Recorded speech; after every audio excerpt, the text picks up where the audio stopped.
All right, you guys ready to get spooky? Today, we're diving deep into a game that'll have you sleeping with the lights on. That's right, we're talking Phasmophobia, the game that lets you become a paranormal investigator right from your couch. So if you've ever wanted to hunt ghosts, gather evidence, and maybe even come face to face with something truly terrifying, this is the deep dive for you. And we're not just going to scratch the surface, we're going all in, focusing on the core mechanics, the evidence types, and the ghosts themselves. We'll be using a recent video guide designed for new Phasmophobia players as our roadmap for this deep dive. Think of this as your crash course in everything you need to know to become a successful ghost hunter. So let's kick things off with the heart of Phasmophobia. Evidence hunting. Picture this. You're stepping into a dark, creepy house. Armed with all sorts of high-tech ghost hunting gadgets. Your mission: figure out what kind of ghost is haunting the place. And to do that, you need to collect evidence. It's like solving a paranormal puzzle. You need 3 key pieces to crack the case. And the game throws 7 primary evidence types your way, each offering a unique clue to the ghost's identity. Think of it like this. Each piece of evidence is like a fingerprint at a crime scene. Okay, I like that analogy. So let's break down these evidence types. First up, we have EMF Level 5. You're holding a device that crackles with static as you approach a ghostly presence. That's the EMF reader. It's a classic ghost hunting tool, and in Phasmophobia, a level 5 reading means you've hit the paranormal jackpot. Jackpot. Does that mean we win money? Not quite, but it does mean you're on the right track. It's a sign the ghost is nearby and active. Got it. So what's next on our ghost hunting checklist? Next, we've got the D.O.T.S. projector. This one's a little trickier, but super satisfying when you get it right. Imagine a grid of tiny dots projected into a dark room. Okay, I'm picturing it. Now, if the ghost decides to walk through those dots, you might see its shadowy silhouette appear. It's like catching a fleeting glimpse of the unseen. Spooky. But I imagine getting that silhouette isn't always easy, right? Right. You need to position the D.O.T.S. projector strategically. Think hallways and doorways, places the ghost is likely to pass through. Smart. Make it easy for the ghost to give us some evidence. Exactly. Now let's talk about something a bit more tangible: fingerprints. That's where the ultraviolet, or UV light, comes in handy. Ooh, fingerprints. Now we're talking my language. So we're sweeping the UV light over surfaces, looking for ghostly fingerprints. Exactly. You might find handprints or even footprints too. It's like CSI, but with ghosts. CSI. Paranormal. I like it. But you gotta be quick. Those UV markings fade over time. Got it. Document those fingerprints fast. Okay, what else do we have in our ghost hunting toolkit? Next up, ghost orbs. Those mysterious white spheres that can be seen floating around on a camcorder. Ah, the classic ghost orb.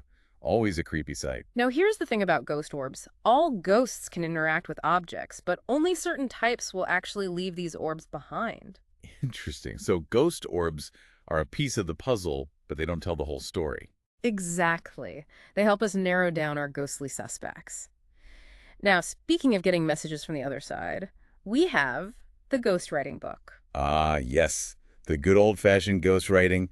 Do we just leave it lying around and hope for the best? Pretty much. Leave it in the ghost's favorite room and hope it decides to scribble a spooky message. Sounds easy enough. And while we're waiting for that, we can try chatting with the ghost directly, right? You got it. The spirit box is where it gets really interesting. You can actually talk to the ghost using your microphone. No way. So I could just ask, hey, ghost, what's your name? And it might answer. You can try, but be warned, not all ghosts are chatty. Some might not appreciate your questions. Ooh, even spookier. And finally, we have freezing temperatures.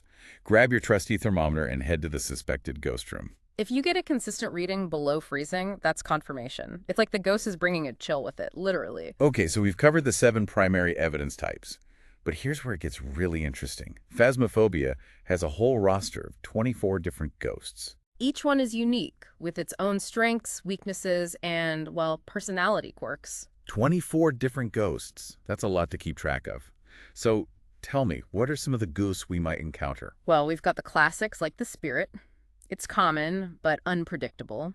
Then there's the wraith, known for phasing through walls. Imagine setting up a camera, and it just walks right through it. That's unsettling. And what about the phantom? I've heard whispers about this one. Ah, yes. The phantom.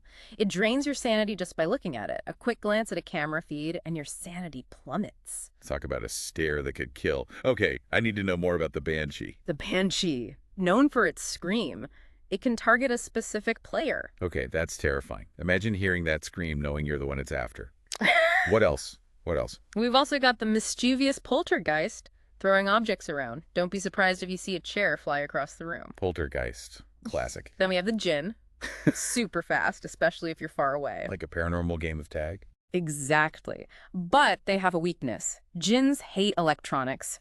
Keep your gadgets close, and you might just stay safe. Now let's talk about the mare. This one thrives in the darkness. A ghost that loves the dark. That's nightmare fuel right there. Do we need extra flashlights for this one? Definitely. You don't want to be caught in the dark with a mare on the loose.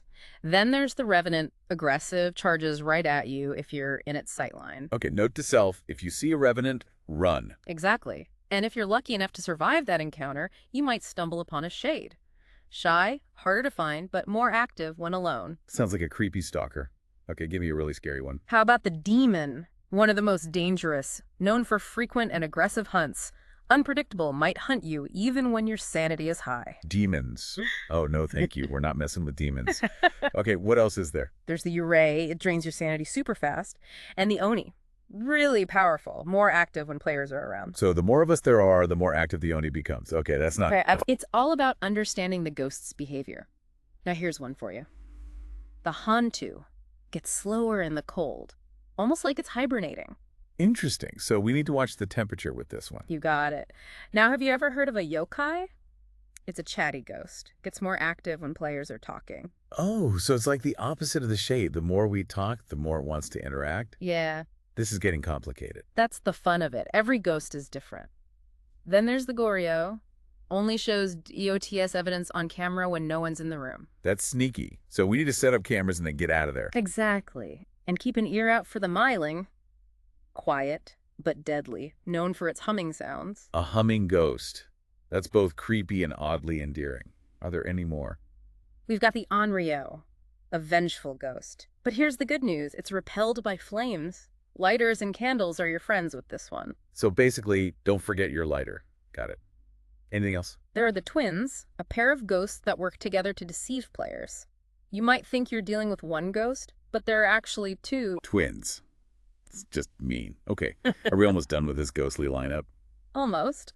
We have the Raiju, a ghost that loves electrical activity. It gets stronger near electronics. So we need our electronics to investigate, but that also makes the Raiju stronger.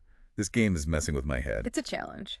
And lastly, there's the Obake, a master of deception that can change its form and leave unique fingerprints. A shape-shifting ghost. Okay, Phasmophobia is officially taking the spooky cake. So we've got 24 different ghosts to deal with. Each one with its own quirks and behaviors. But don't worry, we've got the tools and knowledge to face them. Speaking of tools, we need to talk about a crucial element in Phasmophobia. Your sanity. Think of it as your mental shield against the paranormal. You start with 100%. And as we spend time in the haunted location, it slowly drains away. Exactly. It's like the longer you're exposed to the darkness, the creepy noises, the ghostly presence, the more your sanity dwindles. So basically the game is telling us, don't stay in the haunted house too long. Pretty much. And as your sanity drops, the likelihood of a ghost hunt increases. And that's when things get really intense. A ghost hunt? Hold on, what exactly does that mean? Like, the ghost is actively hunting us down? You got it. No more subtle interactions. The ghost is enraged. It's coming for you. Okay, that sounds terrifying. Yeah. How do we avoid becoming a ghost's midnight snack? Is there a safe word? Well, that's where your knowledge of the game mechanics, the evidence types, the ghost behaviors, all that stuff we've been talking about becomes your weapon. So we're not just ghost hunters, we're paranormal detectives, solving a spooky mystery while trying not to get killed in the process. Exactly. We'll be right back to continue our deep dive into Phasmophobia. All right, we're back, and we're ready to put all this ghost hunting knowledge to the test. We've got our evidence types, our ghost encyclopedia, even our sanity meters all charged up. What's next? Well, now it's time to see how it all works in a real Phasmophobia investigation. The source material walks us through a live investigation, so let's break it down together. Okay, I'm ready to step into those virtual ghost hunting boots. So what's the first move? First things first, we gotta find the ghost's favorite hangout spot. It's like finding the epicenter of the paranormal activity, where the ghost feels most at home. Makes sense. We need to know where to focus our efforts. Yeah. So how do we pinpoint this ghostly hotspot? It's all about listening, really paying attention to every creak, every groan, every whisper that might give the ghost away. So we're talking doors creaking open on their own, objects moving, maybe some spooky whispers. Exactly. And in this investigation, our ghost hunter hears a door being touched. It's a small clue, but it's enough to narrow down the search. They've got a lead. So what happens next? Time to deploy the gadgets. You bet. It's evidence gathering time. They grab a UV light, start scanning that door the ghost interacted with, looking for any fingerprints or handprints. It's like dusting for ghostly fingerprints. I love it. Then they set up a camcorder, hoping to catch those ghost orbs. Remember, not all ghosts leave those behind. Right, those orbs can be a big help in narrowing down the suspects. What about trying to talk to the ghost? Any attempts at communication? They grab the spirit box, try to get some answers, but guess what? Technical difficulties. Oh, no. Yeah. Not the tech gremlin striking again. So what do they do while they're waiting for the ghost to, do some ghostly things? They take a look at the secondary objectives for the investigation. Ah, yes. Those bonus challenges that add a little spice to the game. What are we looking at this time? One objective is to have a teammate escape the ghost during a hunt. Talk about a test of nerves. That's where those smudge sticks come in handy, right? A little ghostly repellent to help with a quick getaway. Exactly. And another objective is to get the team's average sanity below 25%. Okay, now that sounds a little risky. We've talked about how low sanity can make things unpredictable. It's a balancing act. Trying to gather evidence, complete those objectives, but not completely lose our minds in the process. It's all fun and games until someone loses their sanity in a haunted house. So, did our ghost hunter manage to pull it off? Like a pro.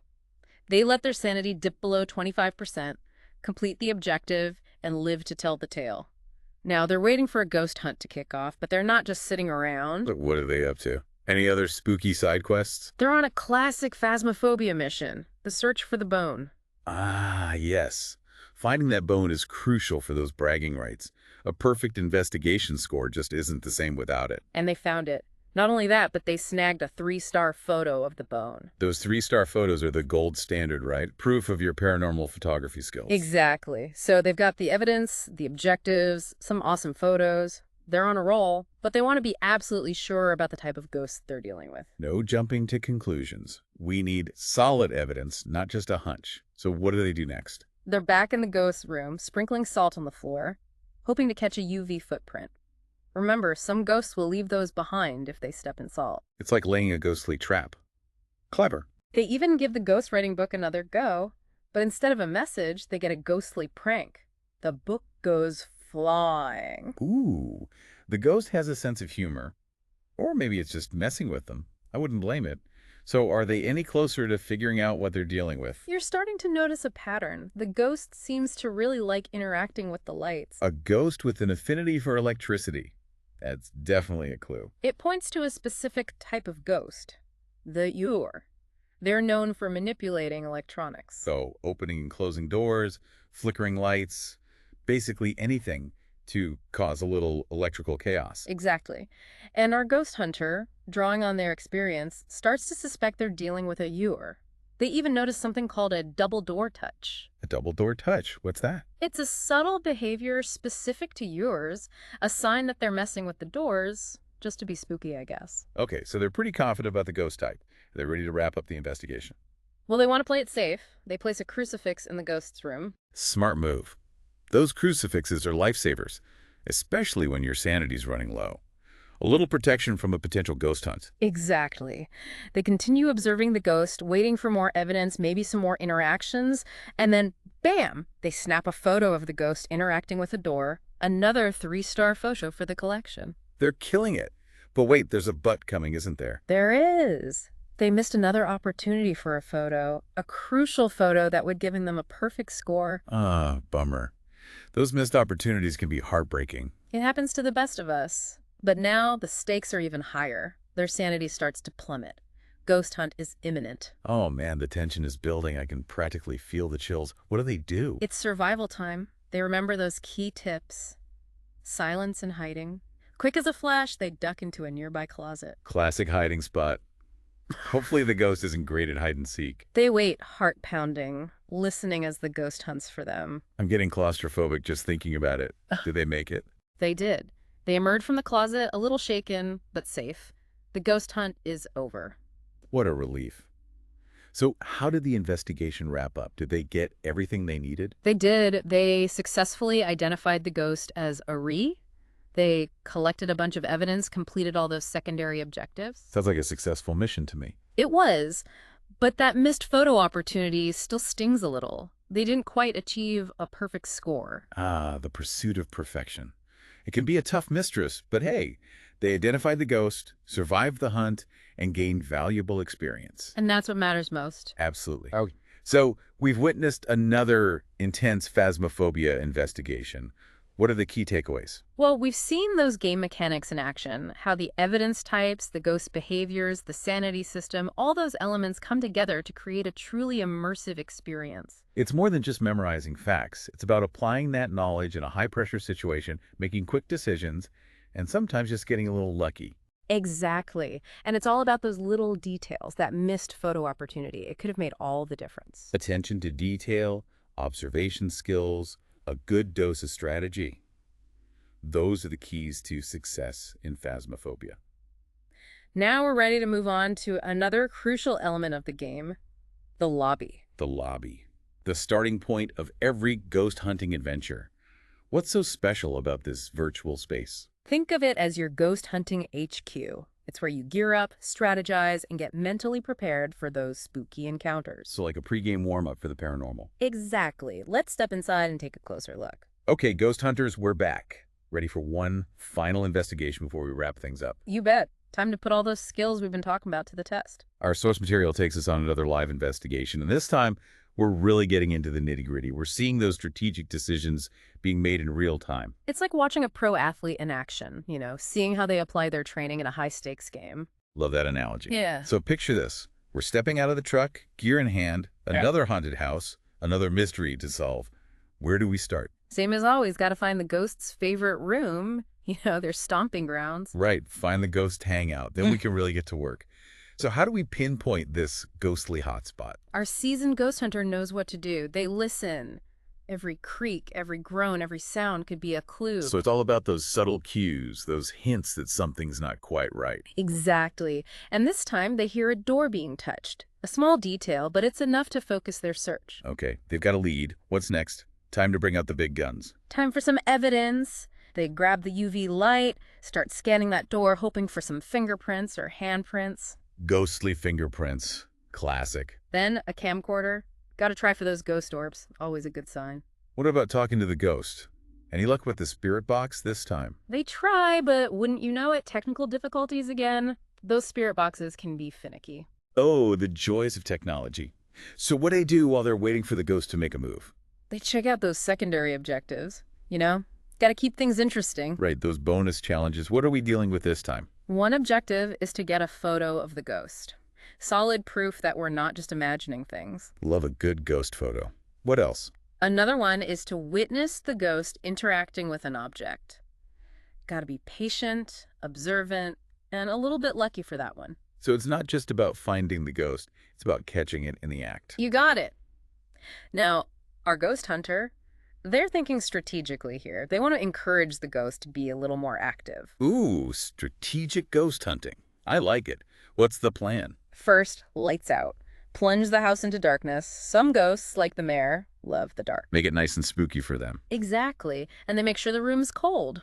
Some ghosts, like the Han too, get sluggish in the cold. So they're manipulating the environment to create those perfect ghost hunting conditions. Precisely. Now, they want to try communicating with the ghost, but the spirit box isn't cooperating. Time for plan B. You bet. They grab the Ouija board. Ooh, the Ouija board, always a classic. They ask the ghost, "Where are you?" And the planchette starts moving, spelling out a word. Don't leave me hanging. What does it say? Closet. Spooky, right? Chills. So did they find the ghost hiding in the closet? Nope. Empty closet. Yeah. The ghost was messing with them. Why did the ghost lie? That little trickster? Ghosts can be deceptive, especially when it comes to the Ouija board. They love to send investigators on wild goose chases. So we need to be cautious, even when we think we're getting answers. Got it. What happens next? Our ghost hunter, they take a moment to regroup, realizing they need to be more careful, more skeptical. And with that, our deep dive into Phasmophobia comes to an end. We've covered so much ground. We've learned about the different types of evidence, the unique characteristics of 24 different ghosts, the importance of sanity management, how to use equipment strategically. We've explored the lobby, the truck, even witnessed 2 live investigations. It's been a wild ride. You're ready to tackle Phasmophobia head on. Absolutely. So to all you ghost hunters out there, remember what we've learned. Be prepared, be observant, be strategic, and most importantly, have fun. Exactly. Phasmophobia is more than just a game, it's an experience. It's a chance to test your courage, your curiosity, and your ability to stay calm under pressure. So gather your friends, grab your gear, and get ready for a spooky adventure.